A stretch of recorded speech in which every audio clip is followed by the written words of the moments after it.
Widowhood, the state of being a widow or widower, having lost one's spouse due to death. It can be a challenging and emotional experience, often accompanied by emotional and psychological impacts, financial challenges, social isolation, loss of identity, anxiety, and depression. It is an individual experience, and it's essential to acknowledge the diverse challenges and opportunities that arise on this segment. Now, we will look at challenges of widowhood and how to build resilience. And my guest is an advocate of women's cause, committed to the upliftment of women across board, irrespective of religion, background, and affiliations. Temitope Adiola, founder, Kadash Empowerment Foundation. Thank you so much for joining us on Insight, ma'am. Thank you for having me. You know, widowhood is one phase no woman wants to imagine. Yeah. You deal with these demographics, empowering them and giving them hope. Tell us, how has it been listening and telling their stories? Yeah, thank you, Lizzie, for having me. And widowhood is something a woman never prayed for. And when they find themselves in this situation, it's very hard for them to comprehend. And for us as Chadash, we take it as our responsibility to help these widows in their plight. Most of the time, they lost hope, they lost focus. And what we do or what we advocate for is for them to regain this hope that they have lost. Most of them are dejected, depressed, and they need a shoulder to cry on. And people around them oftentimes do not offer them this support or the comfort that they require.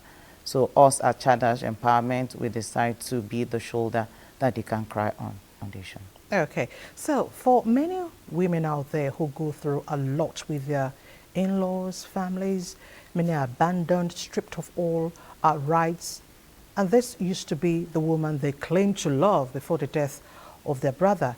So where is the love we preach at this point?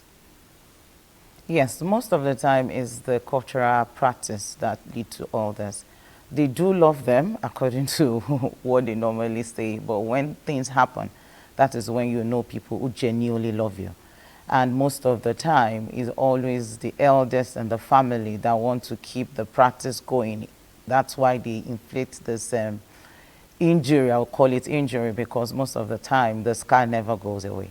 And so that's why I always encourage people to live out for yourself.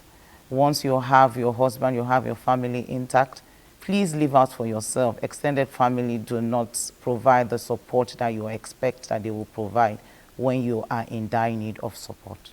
Of support. Yeah. So, your foundation, how has your foundation been able to lighten their paths through empowerment? And what we normally do is to empower them economically and also provide nutrition for them. And so most of these women, before their husband passed, they don't have any skill, they don't work, they don't have any business. And so the burden is so high on them. So we encourage them to pick up little skills. So the skill we look at is makeup. We look at skills that is quick to learn and they can make money out of it. And so we created this platform for them to learn, and also we empower them with the equipment that they require to take the business further, and also we give them grants for them to start a new life. And over the years, we've seen a lot of improvement in the life of the widows. We don't call them widows, we call them strong women because they are strong. Yes. We encourage them to always call themselves strong women, not widow. Because when you call them widow, they feel saddened. It reminds them of their loss. But when you call them strong women, they feel happy. You see the resilience in them, and you encourage them to be strong. So that's why we call them strong women. Okay. Now, earlier you mentioned the issue of customs, cultures. Let me take you back a little. How do we change some unfriendly customs or cultures limiting the progress of these strong women? Yes, culture is something that's very difficult to change. But recently, the Violence Act has also supported the widows, which has now mandated that any widows that has been affected with this cultural practice can seek for help. And the penalty for anyone that maltreats widow is 2 years imprisonment or 500,000 that will be paid to the widow, or they have the both sentence, which is sentencing and also paying 500,000. So I think this is the right step in the right direction that can help the widows. Okay, let me ask you this. You deal with women, widows, strong women rather.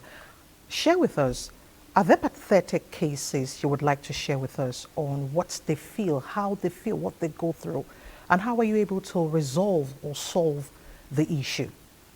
One of the stories that really hit me so hard is the story of Agatha that lost her 2 children, her husband, in an accident, and she's also a person with disability. Before the death of her husband, according to her, she doesn't work, she doesn't have any means of income. Everything comes from the husband. And after the death, she wasn't able to take care of herself, and the only child left with her. And she's disabled, so she couldn't get a full employment. She's a graduate, but she couldn't get a white-collar job or even a blue-collar job. So we're able to support her. Now she has learned how to make dresses, and yesterday she graduated, and we're looking forward to seeing her blossom in that line. That's good to know. You know, most women have their husbands attending to all their needs, and that include those of their children, but they do not have the financial security. They are not empowered financially. And should their husbands pass, they have several issues to deal with. I need you to speak to women on financial inclusion. Yes, I would like to encourage every woman to be financially independent, and they should try and do one thing or the other. If they can't get a full white-collar job, they should try and learn one skill or the other so that they have multiple streams of income coming from them. They can also support their husband and as well as their children. In case anything happens, they will be able to stand on their feet. They should not 100% rely on the income that is coming from their husband. So every woman needs to be independent. Every woman needs to be independent. But really, you play a complementary role in attending to the needs of children, needs of women. Yes, government is doing their bit, but government cannot do everything. And that's why people like us and other NGOs are stepping in to bridge this gap. So I encourage everyone to contribute their quota. Yes, expectation is high from the government, but us as individuals too, we need to give back to our society. I'm a campaigner of, if I have, let me share with someone that do not have. Okay. Because every drop that you give out, you always get it in return, no matter how it is. So I will encourage us to support the initiative of the government. As Chadash means renew, which also means the renew initiative that the government is doing. So that is why we key into it to support the women, which are the most vulnerable in our society. Okay. Now, if you consider the theme of this year's celebration, and as we raise awareness on the plight of widows, these strong women, how do we rebuild their resilience? Rebuilding their resilience is just to support them in terms of if you have a particular skill that you want to share with them, you can reach out to any widows around you to help. We have some people that are artisans. You can support any widows by bringing them into your fold, by teaching them that trade. And so what I will encourage is let us come out as families and help each other to grow, especially the widows. Temitope Adeola, founder, Kadash Empowerment Foundation, we want to thank you so much for joining us on Insight, and thank you for championing the cause of the Nigerian woman. Thank you very much. Thank you for having me, Lizzie. Thank you. Thank you. And that's it on this week's episode of Insight. Do join us same time next week for more on the program. My name is Nnamdi Adikwo. And I'm Elizabeth Omori. Be your brother's keeper. We'll see you next week. Bye for now.